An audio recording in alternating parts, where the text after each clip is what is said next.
Hello, everyone. It indeed is my pleasure to welcome you back for the third and the final episode of the Connected CIO web series on the theme Work Reimagined, Remote Workspace in 2020 and beyond. Thank you so much to each one of you for joining us. In partnership with Dell Technologies, Strategink is delighted to present you all a mini web series that is focused on the imperatives of a reimagined reality, remote workplaces, and a remote workforce. With a paradigm shift in work models and devices, how should organizations approach security? Well, how can they leverage security solutions to protect against the unknown? How can endpoint security serve as the first line of defense against malicious threats and cyber attacks? Why? So many questions. Then, here we are, episode 3 with all the answers. The truth is, trusted devices enable trusted data. In a global enterprise scenario, endpoint devices are perennially vulnerable to threats and attacks. Organizations are realizing the need of the hour is for solutions that provide robust, automated threat prevention, detection, and response capabilities. Today, right here at episode 3, we will be focusing on how organizations have shifted from traditional mindsets of threat prevention to active threat detection and rapid preemptive response. As always, I request you to stay with us through the end because your feedback form with your business mail IDs gets you a complimentary copy of a very useful strategic action checklist on today's webinar episode theme and topics. Ladies and gentlemen, please stay tuned. We will shortly commence our first segment, In Focus, which will have industry leaders sharing their experience around business and workplace transformation. Hello and welcome. Hello, Arjun. Hello, sir. How are you? Very good. How about you, Arjun? Very, very well. Thank you so much, sir. For the audience, ladies and gentlemen, I'm in conversation with none other than Alok Malik, AVP IT and Security and the designated CISO for Global Logic. Welcome, Alok. It's delighted that you could join us today. Thank you. Thank you, Arjun. It's a pleasure to be joining Strategic Inc. and having a conversation with none other than you. And I was also entitled to have a conversation with Santanu yesterday and I think day before. So yeah, really appreciate it. Thank you. Thank you. I'm directly going to kind of get into it, which is the whole fact that our conversations today are going to be revolving around the paradigm shift that we've seen in work models and essentially how organizations should be approaching the whole concept of security. We're also going to talk about how organizations can leverage security solutions to protect pretty much against the unknown and deploy cybersecurity as the first line of defense against threats and attacks. And because somewhere I think all of us are clear that the truth is that trusted devices and trusted environments enable trusted data. Now, Alok, I come to you directly.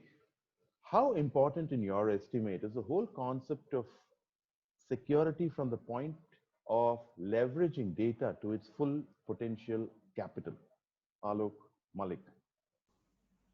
Well, I think, very relevant and pertinent question in today's scenario, I would say. And especially when people see earlier, when we were all working from our offices and behind our beautiful firewalls, be it like the Cisco's or the Junipers or the checkpoints of the world, whatever names you can take. And we not only we felt secure, but we were secured, I would say.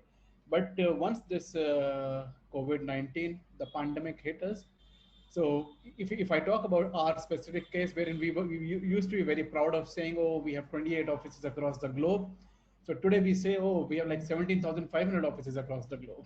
So that's a difference, and very proud to say that we made everyone work from home within 36 hours. So that was one of the things, and the good part especially with our company was that people were used to work from home also. So that is something that was taken into account. But coming back to your question with respect to the data, and especially taking into account the endpoints. Now, when you are not behind the firewall, and especially not sitting in the office, then you are under with the company laptop and in the hands of the end users, and the end users can be like very smart ones, and the end user can be like uh, I would not say like idiots, but yes, people who don't care too much about the security ecosystem. Have not kind of traversed the maturity journey by themselves. Yeah, yeah, you're right. So you have to do a balance between the security and take into account the people's perspective, that what they think, what they are doing, and what they are not, and they need to know. They need the good point. The must is that they need to know that what they can and what they cannot. That the cannot is one of the most important facet that you have, and especially when you are dealing with clients across the globe, which are based out of like in India, in US, in Europe, and with all the GDPR of the world coming into the picture. So even more, you have to be conscious of the fact.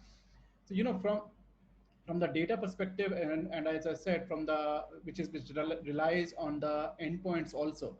Not everything is on the servers, because when people are working, and especially when the developer class is working, they're doing the development. Sometimes they have that how do I say, they start copying the code onto the local to do the local development and all. Now, when we made people work from home, so as all the organizations, we had that how do I say, the traditional antivirus, which we were boasting about when people were in the office, and we said, oh, we have the antivirus, and now don't worry, everything is cool, everything is fine. But when people moved to home, the antivirus was the first thing that was giving us sleepless nights. That how much that can save us. And if we take into account that when this lockdown hit, especially India, like I think in the last week of March, and if I recall the dates correctly, I think mid-April or maybe third or fourth week of April, one of the biggest organizations across the world and who have very big centers all across India was hit by a I ransomware. know. We're all aware of that. That was quite scary, really.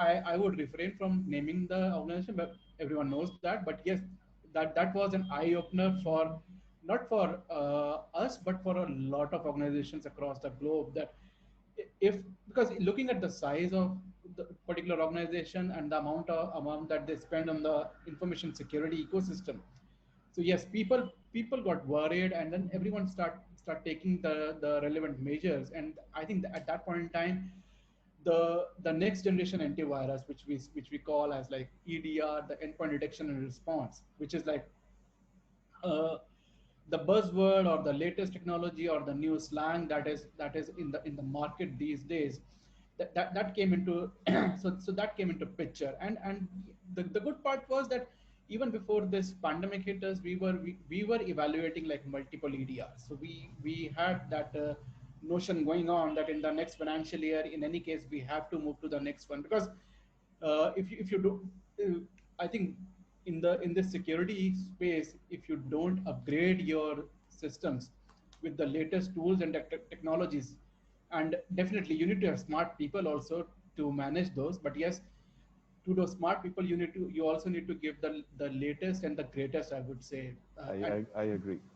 and just don't go by what the Gartners or the IDCs or the Foresters of the world say. Oh, this is the best. And but yes, you have to evaluate the tools, as per your organization needs. With your permission, Alok, can I, because you made a very interesting set of points. You spoke about firewalls having been the mainstay of security within the confines of a geographical office space.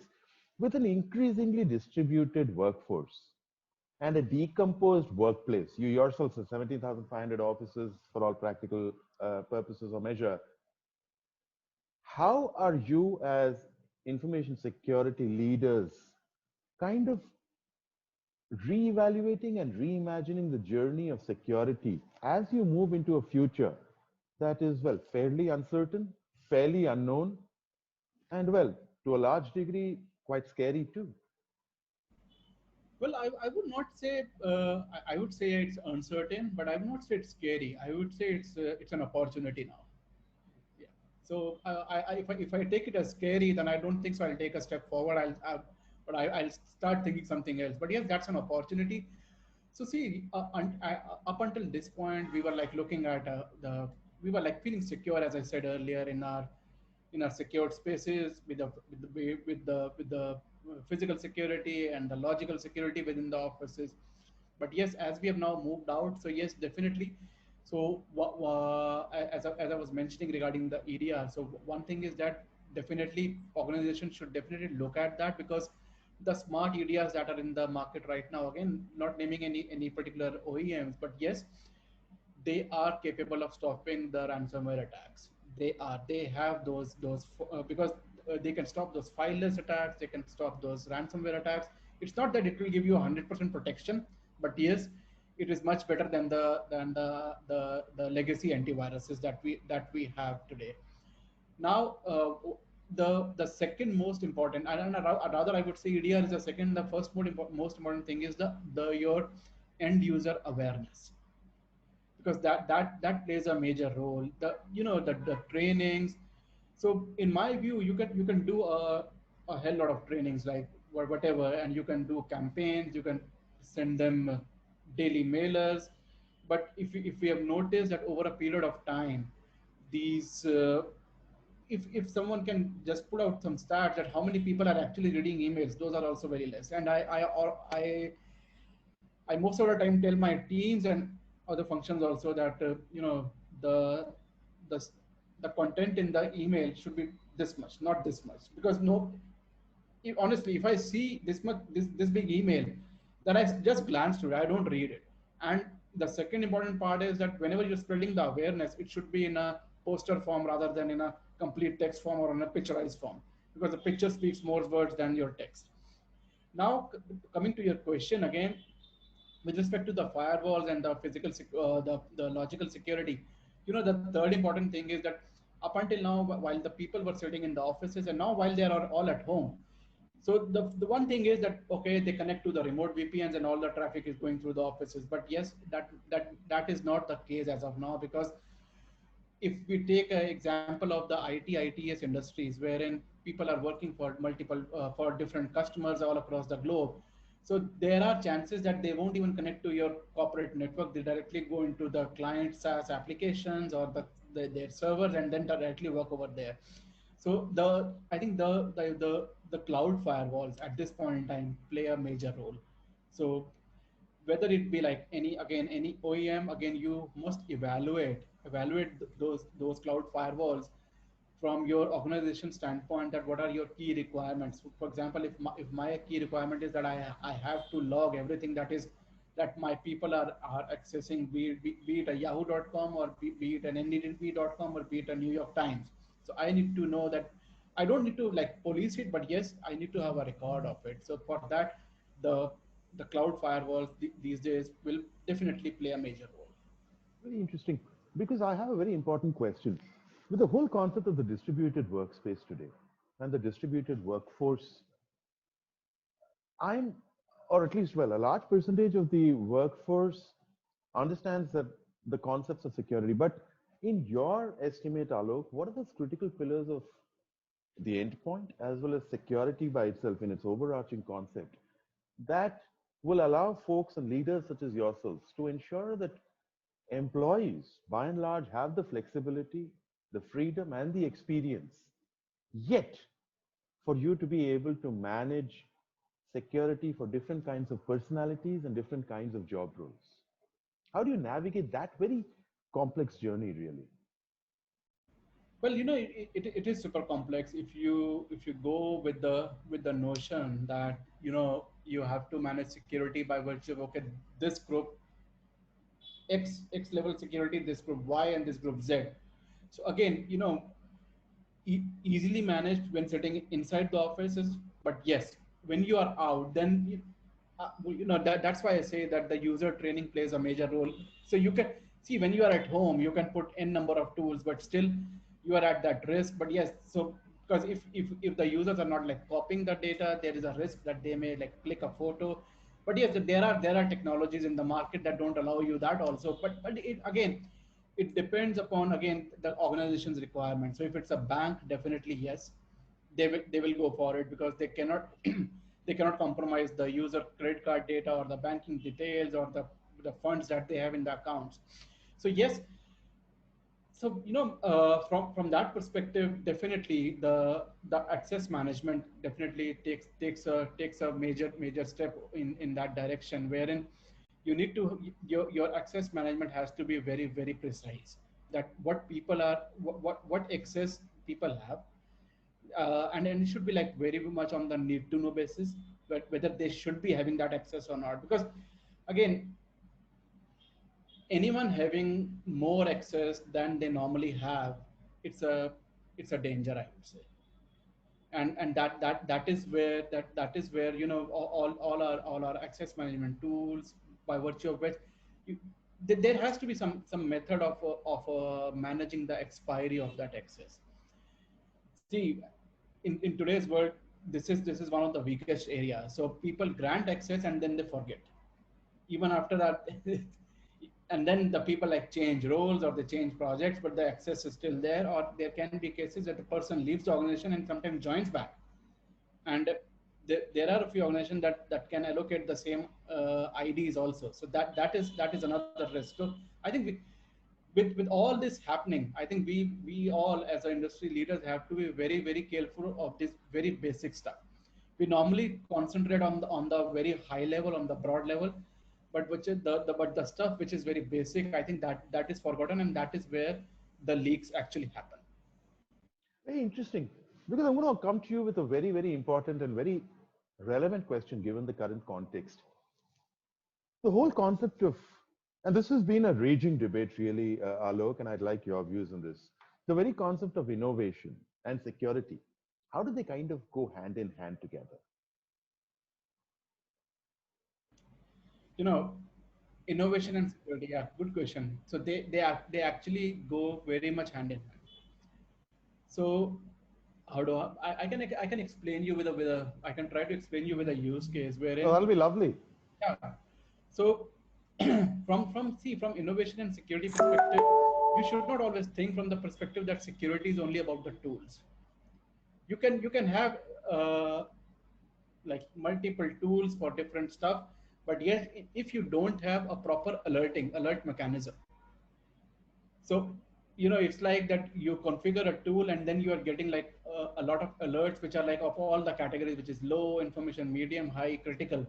And then you don't have the sufficient workforce or the people who can actually triage, or you can actually like look at everything. Because we have to be realistic that not every lower information alert is people are what they are like taking care of. So yeah, so from the innovation perspective, you have to automate the stuff. Either you need to write your own scripts, or then again there is stuff available in the market, like where the SIEM solutions are there, which wherein you can put in all your logs and then they correlate.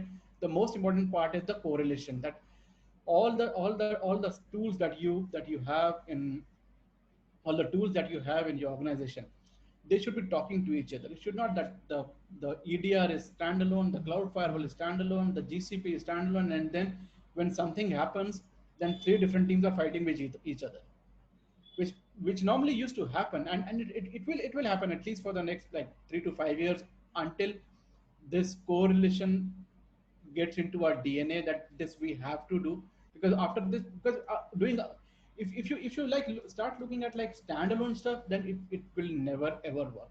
So that is where the innovation steps in. And again, there are a lot of scripts that can be developed and they talk to each other, but still, again, depends upon the size of the organization. If it's a small organization, definitely scripting can work.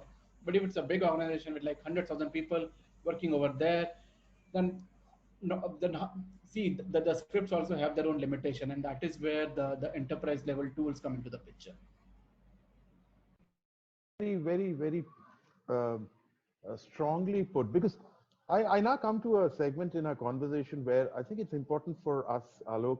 See, you've got a very wide vista, a spectrum of an expanse of view, uh, having and given your vast experience. When you kind of bring about the concepts of the future of work, which include the workforce, the workplace, and work culture, obviously, on one hand, and on the other, you have the future of trust. How do you kind of combine the two to navigate a journey that is as perhaps seamless as can be for organizations? What is your essential guidance? How should folks go about it? Well, the trust factor is completely dependent on the human factor. That the human factor comes into picture over there. So we have seen organizations like what they are doing is that they are getting a one pager sign from the end users that this they can do or they cannot do, and they must remember to follow the security guidelines and all. But again, a human is a human, so they can do that intentionally or unintentionally, and in most of the cases is the mistake is unintentional, but yes, the consequences are the same. We all know that the consequences can be like anything from the organization perspective, from the individual perspective. It differs. But yes, from the trust factor, the technology, again, that is from the human perspective. But if you take into account the technology, then the zero trust architecture that is coming in, and there is a lot of debates that are going on, that how to deploy it and what are the key features that can be utilized. So to be honest, we have still not evaluated that part. But yes, that is something that we are definitely thinking on evaluating and seeing where how can the ZTNA, the zero trust network architecture, help our security ecosystem to give a complete boost. Because we don't want to be the first ones to be getting into that, but yes, we don't want to be the last ones also. So yes, definitely that is something that has to be evaluated and looked into to check this trust factor. Thank you. I mean, that was quite well put because I now come to that point where I want to really ask you. Uh, you spoke about zero trust clearly. How critical is the endpoint? And if the endpoint were to be the first line of defense, what is your essential guidance to this wonderful audience that's tuning in today to hear us uh, on how they should start creating viable, sustainable strategies towards protecting the endpoint and therefore using that as a first step towards a much, much larger journey of maturity, journey of accomplishment? Arjun, very relevant question. And the endpoint, if we talk about, then that is the only thing that our end users have today. And again, that too at home, not in your beautiful secured offices. So there are definitely a few things that should be done, and again, differs from the organization. A bank will have the most of the stuff disabled or secured, whereas an IT or ITS industry will have something different, and in that also it depends upon the project requirements. But yes, some of the key things that should be taken care of, the first and the foremost, avoid giving admin rights, so that they are not able to execute whatever they want to. Now but that may not, so that will work in a banking industry, but that may not work in an industry where the people are working on the innovation part, or they are like doing the R&D. Because if people don't have the admin right, then they cannot do the R&D. But that, again, that does not mean that they can do anything. So if even if they have the administration the admin rights, there are still protection level tools that can be deployed, like this, the application whitelisting can be there, wherein if they are trying to like install a malicious executable, or run so that will stop them. So that is the number one. The second most important that I feel is the USB drives. So USB drives should be disabled, and they should be enabled only for those who have a requirement, and that too for a defined period. You cannot give access. So for example, like sales, or like your executives, the senior executives, if they have a requirement, or not, if they will have a requirement. Indeed. So they can be granted that by default. But yes, if end user or a junior user, he has a requirement, then it has to go with a proper change management and a proper all the approvals in place. It should not be that he says and the IT enables, and then you forget about it and then something happens. The third important thing is again the awareness, and the awareness can be in the form of like you're sending emails. So you can do campaigns when in offices, but yes, now you're at home.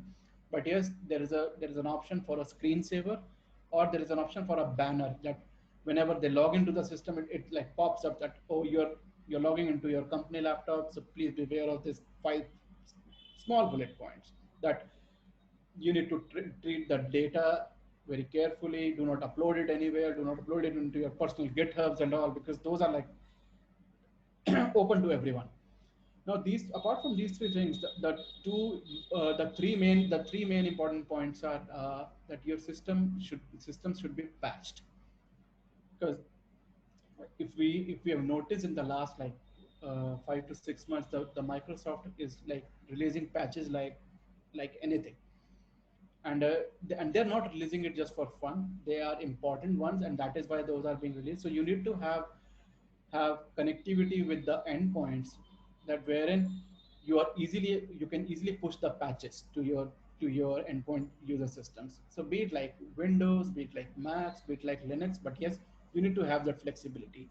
And yes, the two other that I already spoke about is the EDR and the cloud firewall. So I believe that with these six precautions, I think that we can make the endpoint secure. But yes, again, depends upon the organization, but whether what all they want to like protect. They want to have a DLP, then they want to have a like the to stop the capturing the screens, then the photo recognition, and yeah, the list is endless. Again, so you have to evaluate as per your organization needs.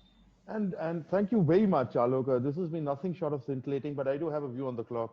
I have one last question for you, which is very, very important before we get into taking some live questions from the audience, which is Alok Malik, what is your advice to security folks who are tuning into us, as well as security, IT security, and cybersecurity practitioners and leaders in industry on how they should approach the uncertain future in a more robust and resilient manner?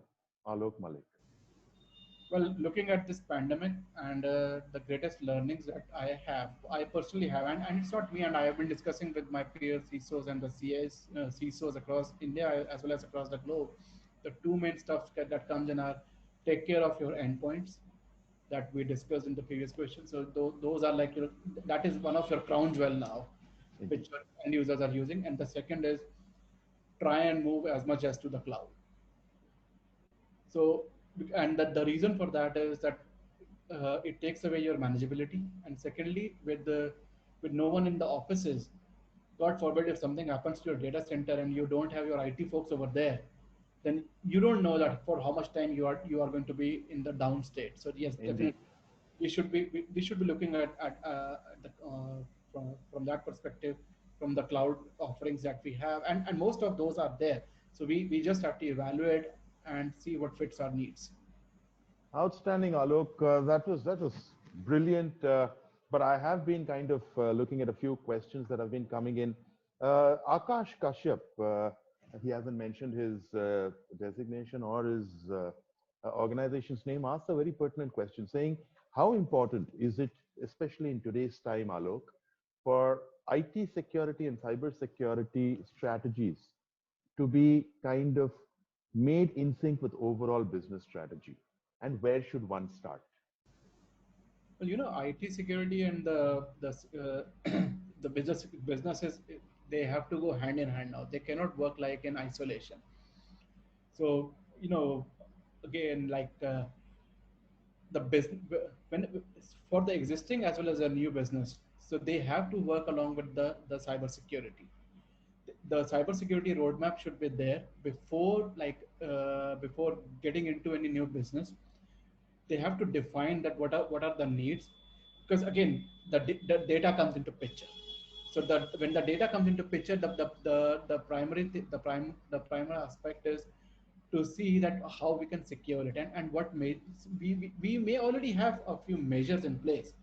But yes, there can be, so this particular business may be working out for a client in the European region. So you shouldn't be like setting up the business and then coming after like 6 months only we need to take care of that GDPR. Then you can say okay, it's then then the cybersecurity will do it, will work on it with the privacy officer. Then they'll tell you you need to have a DPO and all. But yes, these are the things that should be clarified beforehand. And that is why I always feel that the business, the IT, and the cybersecurity have to work hand in hand, and business and cybersecurity for sure. Outstanding, outstanding. And I've got a question on LinkedIn. Gentleman wishes to remain anonymous, but his question really, Alok, is I'm going to read it out to you, is in the overall overarching concepts and the strategy of cybersecurity, especially given that endpoint becomes so important, how important is forensics? Very important. Forensics is very important. Taking into if you take into account any incidents that happen, and again, if you're not able to recover any of that, I would say not data, or maybe the data, or anything specific to, mm, there whatever alerts or triage you can set, but still you will not have the same level of protection, that or not the protection what I think I'm not doing the right stuff. But yes, forensics in that way will help you get the details that you or your team may not be able to get it. So that is where the forensics plays a sorry, forensics plays a major role. And it again, if you have an incident wherein a desktop or a laptop, whatever we have given at the home offices, that needs to be like investigated, that is where the forensics comes into the picture. Outstanding, outstanding, Alok. Thank you so much for taking those questions. Folks, that's pretty much what we have time for, but I am, given Alok's very, very busy schedule, I'm going to sneak in one last question. This is my own question, Alok. Over the last 6, 7 months, which has been fairly life changing, what has been that one single biggest personal or professional learning that's going to stay with you for a long, long time to come? Well, if it's a personal one, then I can vouch for it. So I always thought that I was a good runner on the treadmill, but with this pandemic striking, so now I know I can run in the open also. Outstanding, outstanding, sir. Uh, Ladies and gentlemen, that was Alok Malik, Vice President IT and Security and the designated Chief Information Security Officer at Global Logic, in conversation with me, Arjun Vishwanathan, your host. Alok, we are delighted to have had you share your experiences and your views. We stand much the better for it, sir. Thank you so much for joining us and making time out from your busy, very busy schedule. Thank you, sir. Thank you, Arjun. Appreciate. Have a good day. Bye bye. For the audience, stay tuned. We'll be back with the next segment in just a moment.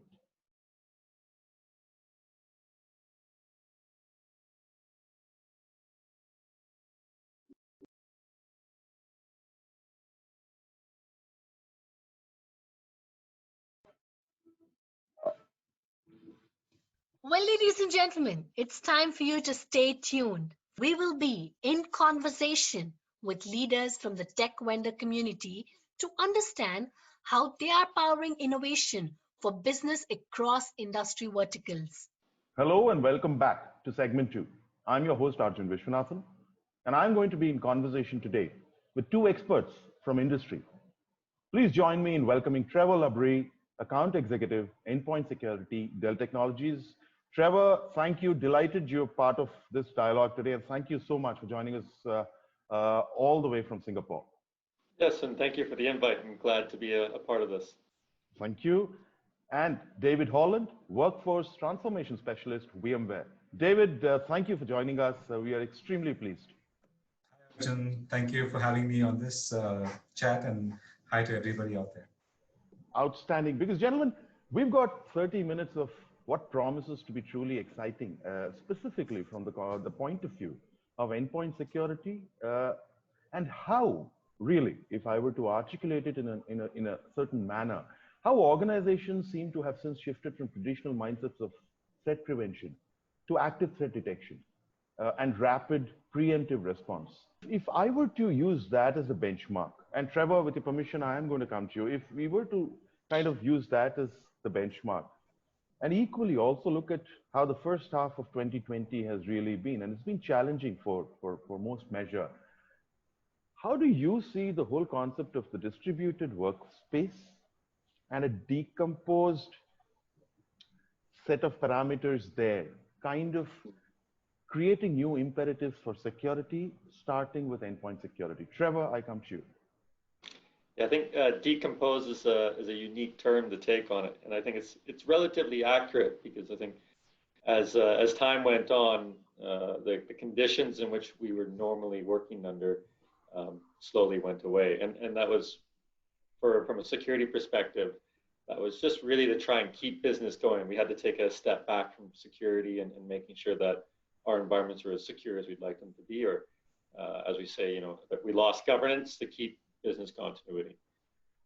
So I 100% agree. I think that is a key issue we saw earlier this year. And now that organizations are getting a little bit more comfortable with a new normal and starting to get on top of this idea of a remote workforce, they're really starting to explore the other options they have available to them from a endpoint security and cybersecurity perspective. So I think, yeah, I think it's a great mindset to have, to understand that we lost a little bit of time, we lost a little bit of our governance. Let's look forward. And so we want to make sure we can provide, from a technology perspective, a point of view that allows us to deliver solutions into those new environments. And I think Dell Technologies, along with VMware, has done a very good job to really position ourselves for our customers in that way. Interesting, because I'm going to bring that to you, David, is really, if you look at the last 6-7 months now, what have been the learnings at your end that kind of make you sit up and perhaps reimagine the very strategy that you would now adopt towards an industry that needs to tomorrow and for tomorrow be more resilient, more agile, and drive superior business outcomes? Yeah, absolutely, Arjun. So if you look at in the last 6 months, the way customers reacted, it was more to just keep the business going, right? So they just went ahead with whatever solutions that would get the business continue. So it didn't matter, they didn't do too much of research as well. And now that most of the people are working from home and it's kind of, everybody's getting used to it, it's time for organizations to rethink if the solutions that they've deployed are the right ones, are they secure, and also on the user experience side, right? Are they hindering user experience? So if you look at it, I mean, recently we did a Gartner research. I think everybody's working from home. It's grown by over 300%, and that also has increased the attack surface area, right, for cybercrime and cyber threats. So it's all the more important for organizations to pay close attention to security and make sure that the users and the data isn't compromised. Quite true, really. Because Trevor, if I could come to you with a question that merits a significant amount of importance, is that at one end you have the very fact that trusted devices enable trusted data. And on the other side of the paradigm, perhaps, and you can correct me if I'm wrong, is also the whole concept of the zero trust approach that organizations seem to be taking. How do you kind of bring about a convergence so that the enterprise journey of security and resilience is much more seamless and not fraught, perhaps, with as many risks as traditionally expected? Yeah, it's a great question. And I think that the zero trust model or framework is an important framework for organizations to research, look at, and understand how they could probably bring either the entire model itself or portions of that model into their environments. I think what we're trying to do here within Dell Tech is to make sure that those kind of seamless transitions are more intrinsic. They're more built into not only the devices that we offer, but the services and solutions that we offer behind it, so that our customers have a more easily ability to consume this type of zero trust model. And we do it through partnerships between solutions like Carbon Black, through Workspace ONE, through partners within our portfolio like Netscope that really look at this ability to trust the devices and those users, and then make sure that we can have controls over them just in case something bad does happen or people are trying to access that data they shouldn't be. And really give that control back to the organization. Very interestingly put, really. You spoke about carbon black. David, if I could come to you, how, in your estimate, and you're in the thick of technology, how do you think the whole slew or a set of solutions that you're bringing to the table today for industry is empowering industry to do more, to achieve better, and to drive innovation in its true sense, really? So Arjun, I kind of pick off where Trevor pointed out, right, with reference to zero trust. So whatever solution organizations are deploying, it has to have an architecture that will enable them to look at various parameters. So while employees want a great user experience, at the same time, organizations want to ensure that everything is secure. Uh, there are various parameters and contexts that the organizations need to look at it, whether it's the application, whether it's a device, whether it's the user itself, and whether it's the network that they're accessing it through. So, like Trevor pointed out, it has to be intrinsic. It has to be in every layer of the organization's apps and data. So with VMware, that's what we aim to do, and that's what we're helping our customers, uh, reach or a goal to reach.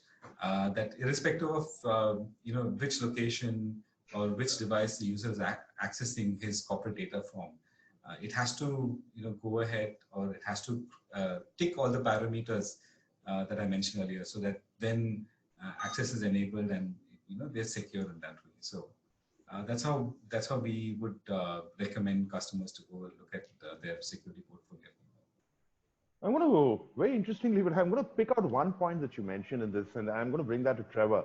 Trevor, I bring that to you. And this whole concept of now that we have a distributed workforce, there's also tons of data that's getting leveraged, that's getting created, and it's getting captured.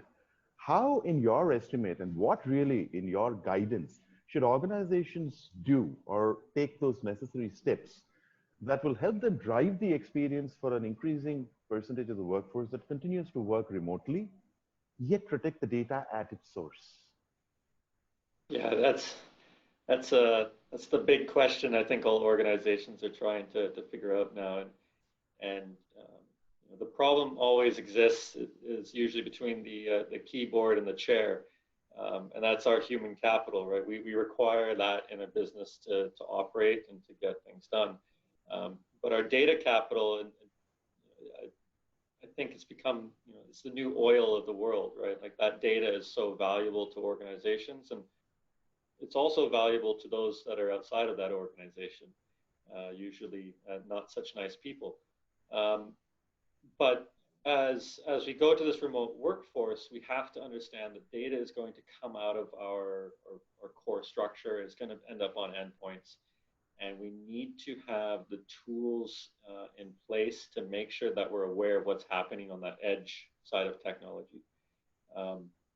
Now, we can introduce solutions that provide more virtual environments, but then that's still an edge device. It's still an ability to get back from an attacker's perspective, still a device that they can get back to that kind of crown jewels. So really, it's the basics of it is visibility. We want to know what's happening on those endpoint devices. Is there anything malicious happening? And if there is, we need to have the tools to be able to fix it, and to an extent, the expertise to notice that there's that issue. So it's really a threefold. I think we need to work on vulnerability management and awareness. We need to work on our ability for threat hunting, so those organizations to actually be able to find those threats. And then we also need more training for our employees and that human capital, because at the end of the day, that's our biggest threat to organizations, unfortunately, is that human capital at the other end of the device. David, bring the same question to you. How do you see this kind of panning out, and what is your essential guidance to the folks that are tuning in today and listening to us? Wonderful audience that we have. Yeah, so I think there's one very, very important point that Trevor mentioned, and that's visibility, right? So for IT organizations to have visibility across all the users and endpoints is a challenge. And where this is coming from, we did another research, in continuation to the research we did, Arjun. We saw that I mean, if you take an example of an IT team, right? So with reference to maybe infrastructure vendors, they'll probably have 3 or 4. Maybe with reference to cloud service providers, they probably have 3 or 4. But when you come to security, there are over hundreds of vendors that an IT organization has to look at. And in this research, we found that, on an endpoint, there are at least 12 agents deployed to secure the endpoint. 12 agents, right? This is on an average, and there will be more. So, and the challenge is each of these teams who are managing these solutions are working in silos. Yeah. So there is no data transfer between them. There is no visibility between them, and that actually is also a huge challenge for organizations today. So the way forward, I mean, it would be amazing if we could consolidate all of these and even make it agentless. But yeah, that's the roadmap that we should look at in terms of reducing the number of agents that are deployed on the device, and also kind of a single pane of glass where we could have a clear visibility across every device in the organization, whether it's personally owned or whether it's corporate owned. Yeah, it's sorry. I Please, find it Trevor. interesting in how many organizations I speak to that have no idea what's happening with a large portion of their devices. Like 30% of their entire deployment can be completely dark to them, and they're okay with that because that's just what is kind of normal for many organizations today. So. Which is what brings me to a very fundamental question, Trevor. Is any amount of security ever going to be enough? Well, yeah, it's kind of that a ladder, and you get a wall and ladder and wall, and you just keep building up. I think if you can get your core strategy into place, and really that's built around visibility. If you can make sure you can have visibility to your endpoints, that helps tremendously as to your next steps. Now that could be anything from making sure that your vulnerability management and patches and such are done up to speed because you now have visibility to that. It could be visibility to what type of malicious activity might be happening on the endpoint and then the actions you take there. And it could just be visibility to what data is being used on those endpoints. Do stick around because I'm bringing this very, very important question to you again, Trevor, and I will come to you, David. Look, we've got a remote workforce today. Let's assume over a period of time, things kind of settle down, people kind of start moving back to office. I think a drastic change that has happened in mindsets of employees by themselves is the very concepts of flexibility and freedom and experience. Now, how do you maneuver the whole narrative of endpoint security while ensuring, and I use the word ensuring in a very considered fashion, flexibility and experience and freedom to employees? How should organizations navigate that very complex journey for sure? Adopt cloud. That's the easiest method. I mean, if you're worried about trying to set up infrastructure and making sure that devices can communicate into that infrastructure at all times, there's nothing easier than cloud. And what you can see in the marketplace is all the security vendors, asset management tools, everything is moving towards cloud just because it makes it so easy for organizations to make that transition. And it makes the user experience just so easy as well. They're not worried about trying to connect the VPNs and trying to sign into a million different things so that they can get their work done. It's all cloud based. Good. I'm very happy that you mentioned the cloud because David, increasingly, and if we were to compare life about 1 year back to where we are today, there's a boom of the kind of technologies that are now in interplay with the human capital, which is the workforce by itself, as also with the endpoint and the infrastructure layer, which is you've got automation, you've got artificial intelligence, you've got machine learning, you've got robotic process and bots. Therefore, in your estimate, what are the how should organizations kind of try to look at the right tools to deploy, to kind of maneuver and manage and navigate each of these? Yeah, very, very valid question, Arjun. So if you look at it, I think what IT administrators are looking right now is something called like a notification fatigue or an alert fatigue, right? they use so many tools that each and every one of them are giving an alert on what's happening on the device. And like I said, too many tools, silos. So I think organizations should look at a way of automating our actions on the device, or maybe taking remediations as well. So really, they need to invest in a tool which has got an intelligence built in, that has analytics built in and reporting as well. So at any given point of time, the threat should get mitigated in real time. It should all happen without IT or with minimal intervention from IT. So absolutely, organizations should look at something with intelligence built in, with analytics and AI kind of built in to their solution. Powerful, very, very powerful points, because something that comes to my mind instantaneously, and Trevor, I bring that to you, is we've been for the last couple of years, industry has been speaking about the future of work, where work is the workspace, the workforce, and work culture. But it's equally been speaking about the future of trust. Trevor, in your view, how do the two attempt to try and converge? And how would you like to guide our wonderful audience today in attempting to begin to understand that journey, and then, of course, navigate it by themselves? Yeah, that's quite an elaborate question, I think, and I think for organizations, how they want to take this on is going to be a bit of a journey. I think you're right. You made comments earlier about that work-life balance, and that flexibility is going to become normal for employees. It's going to be an expected kind of option for work. And the whole idea of the office is going to change entirely. I mean, where we work will be where we feel comfortable. It could be in our guitar kind of collection area, or in our home office. Oh, I did mention that looks lovely. Yes, it does. Or it could be in a coffee shop. And so what we have to keep in mind is that our endpoint device and our data is going to be existing in those environments along with our end user. There was a recent report done by VMware's Carbon Black team, and it looked here specifically in Singapore, but they've done some regionally as well.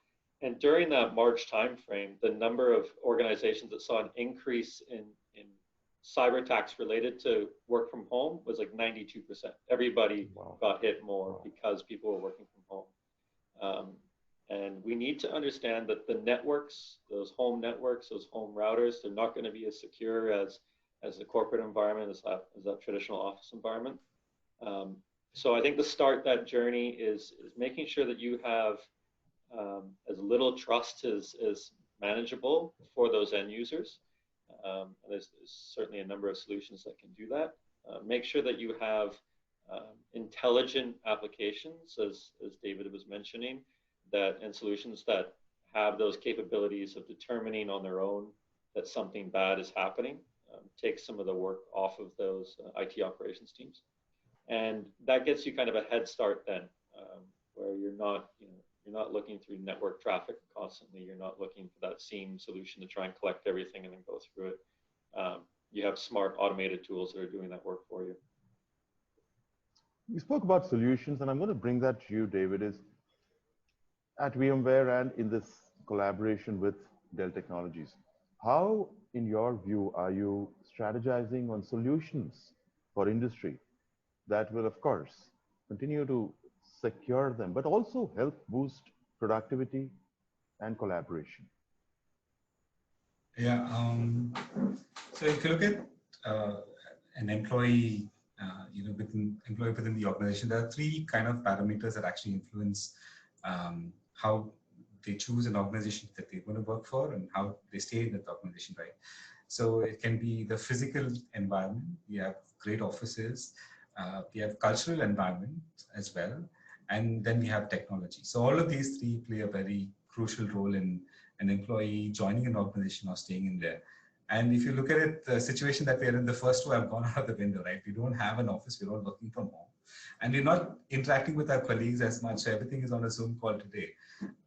So technology is actually playing the most important role in employees' productivity and also employees' work-life balance, retaining, for companies to retain those employees and also to get the best talent in, right? So organizations have to choose the technology that actually provides a perfect balance between great user experience, something like an out-of-the-box, day one productivity. Everything should be self-service. Today, we're all used to going to the app stores and downloading and accessing tools. So it's all very self-service now for us. And that's how, IT should look at, creating their organization's IT user profile as well. So it has to be a very fine balance between user experience and also security at the same time. So that's what we largely promote at VMware with the Dell Unified Workspace and with Workspace ONE. That's what we want to give to our customers. It is going to be a journey to transition to that phase, and there are a lot more stakeholders. Or it was just IT team, today's IT, it could be HR, it could be CISO, right? So there's so many stakeholders involved. So yeah, it is going to be a journey, but that's where we would like organizations and our customers to look at going. Yeah, and I think that we take for granted. I think we're all in IT. We're all very comfortable around IT and computers and how we connect and applications and everything. I think we maybe take that for granted to an extent in our line of work, because when I think to people like my parents or my brother, who's not like an IT or computer savvy person, I think like, how would they work in this new world where they've got to figure a lot of this out on their own? And I think that, as you mentioned, kind of that consumerization of corporate solutions, making it easier for them to either have a device show up and it's ready to go, or it's as easy as downloading an application out of a regular app store, will go a long way to helping organizations keep those employees and onboard those employees. Trevor, if you could just stick with me, because therefore my question is leveraging the learnings of the last 1 year and particularly of the last 6-7 months. But there's been a state of news on security threats, security attacks, breaches. What innovation is Dell Technologies bringing to the table in conjunction with VMware, leveraging those learnings of the past, or leveraging the learnings of the recent past, if I may be allowed to? Yeah, I think it's more of the technology that's driving our solutions. So for the VMware and Dell Technologies collaboration, we're focusing a lot on Carbon Black these days. And what's unique with Carbon Black is it utilizes intelligence from a number of different sources. So not only is it looking at what are the endpoint agents globally doing, but it's gathering intelligence services from a number of OEM or whitelisted services agencies, and then it's putting that all into its cloud engines. So be it AI, machine learning, and then it has that ability to look at behavior of certain aspects. Maybe something malicious is happening through just Notepad, and then taking action based on that. So you have this whole solution that's looking at an extremely large amount of data and data points, and then building those behaviors and deploying them to those agents. And this is able to really give organizations that ability to deploy leading edge security quickly without needing to fine tune it themselves, not needing to build policies themselves. A lot of this is all done in an automated process. Interesting, because but I do have a view on the clock, gentlemen, and I know you do have a hard stop just about a short while from now, but that's not going to stop me from sneaking in 1 or 2 questions. David Holland, I come to you. Your biggest learnings in the last 6 or 7 months, could be personal, could be professional, through the experience, that's going to stay with you for a long, long time.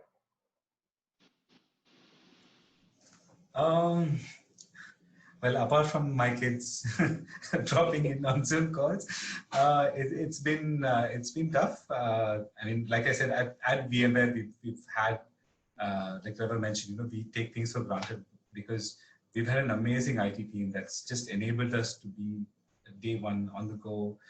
We've had all these fantastic tools. I've probably reached out to IT just once in this last 6 months. So we've had tremendous support. But yeah, it's been tough learning as well. So we're all part of the sales team, so we need to sell online. So those are some challenges that we've had. I think we've gone through that phase, and I think we've pretty much gotten to a stage where we kind of getting good at it.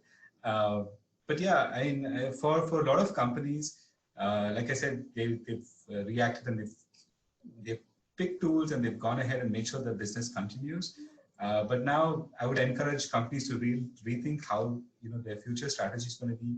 Is this how it's going to be? Most of us working from home. Are we using the right tools? Is this the digital workspace that we want to provide for our employees?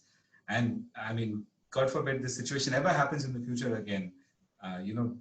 Companies should be ready to deploy, and kind of like how we at Dell and we were ready from day one, right? So we would want our customers as well to have that kind of an experience, so that there's no delay or there's nothing holding them up in case anything like this happens in the future. Outstanding, well put. And Trevor, I'm going to bring you the same question. One or two perhaps biggest learnings, but I'm going to add a sub part to it, which is, and as you close, what and how would you like to inspire a brilliant audience of ours on the concept of security to move ahead resolutely, boldly, and with the confidence? So I ask you both questions, Trevor Labrie. Yeah. I think the thing that's gotten, probably my cooking has been what's most improved over the last few months stuck at home. That's true for a lot of us, isn't it? Yeah. My omelette tastes better, I'm given to understand. But I mean, from a work experience, it's been a bit enlightening to be able to understand that so many different cultures, especially in the Southeast Asia and greater APJ markets that I get to work in, have adopted work from home and adopted Zoom meetings and still have been quite productive and moving forward with it. And the human resilience to be able to get behind and support your environments and the places you live in to stay as safe as possible. So that's been quite good to see, I think.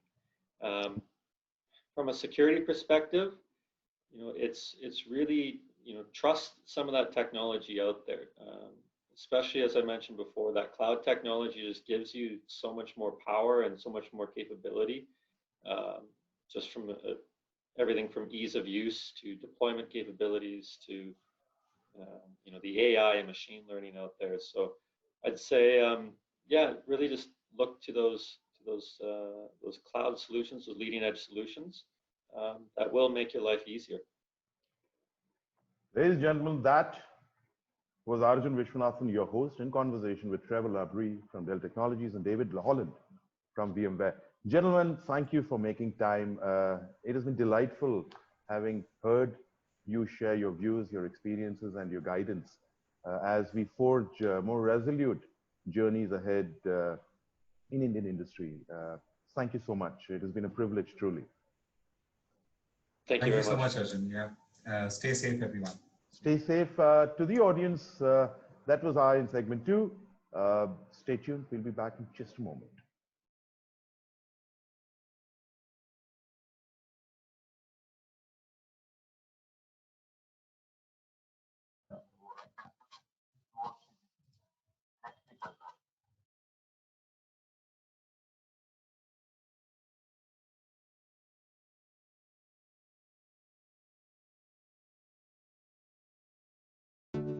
Endpoint security. In this episode, we focused on endpoint security, the first line of defense against threats and cyber attacks. The fundamental maxim for the post-industrial ages: trusted devices enable trusted data. Organizations are realizing the need of the hour is for solutions that provide robust, automated threat prevention, detection, and response capabilities. Organizations have shifted from traditional mindsets of threat prevention to active threat detection and rapid preemptive response. CIOs and IT leaders realize in order to focus on strategic business objectives, solutions that enable inbuilt, comprehensive threat management will free up precious executive time and resources, serve as a competitive advantage. Increased significance of endpoint security. Robust endpoint security helps organizations realize the potential of data capital. Endpoint security serves as a critical pillar that enables flexibility and freedom to work from anywhere for workers and executives alike. A comprehensive and dependable endpoint security solution enables and strengthens an umbrella security posture for companies in the backdrop of remote working and the gig economy. OEM innovations. Modern OEM or tech vendor security solutions are helping organizations devise and implement an integrated endpoint protection, risk management and fraud prevention or attack forensics strategy with real-time user behavior analytics. Evolution of security solutions. Concepts such as future of trust or FOT are playing a pivotal and enabling role in building a global consensus for a safer internet and e-commerce. New age intelligent solutions will be increasingly designed to protect and secure data while simultaneously enhancing productivity. OEMs will continue to devote significant time and R&D budgets to help organizations navigate security in the growing digital economy to respond to the ever-increasing maturity of state and independent hackers. That's all for this season, ladies and gentlemen. Thanks very much for attending and do stay tuned for our next webinar mini-series on an equally exciting domain at the intersection of digital life, business and cutting-edge technology. Well, ladies and gentlemen, that's it for today. I hope you all enjoyed the sessions and all the information that you have gained. With this, we come to the end of the three-part web series on the theme Work Reimagined, Remote Workspace in 2020 and Beyond. We would like to thank Dell Technologies and all our partners for helping us put this timely and very informative series together. I hope you all enjoyed it as much as we did in curating this for you. Your feedback and recommendations are extremely important for us because this helps us to improve future events that we will continue to bring to you. So I kindly request you all to please provide your feedback and recommendation. Also, please fill up the feedback form with your business mail ID and our team will mail you a complimentary copy of a very useful strategic action checklist on today's webinar episode theme and topics. With that, ladies and gentlemen, thank you so much once again for attending this event. Take care of yourself and stay safe. Thank you.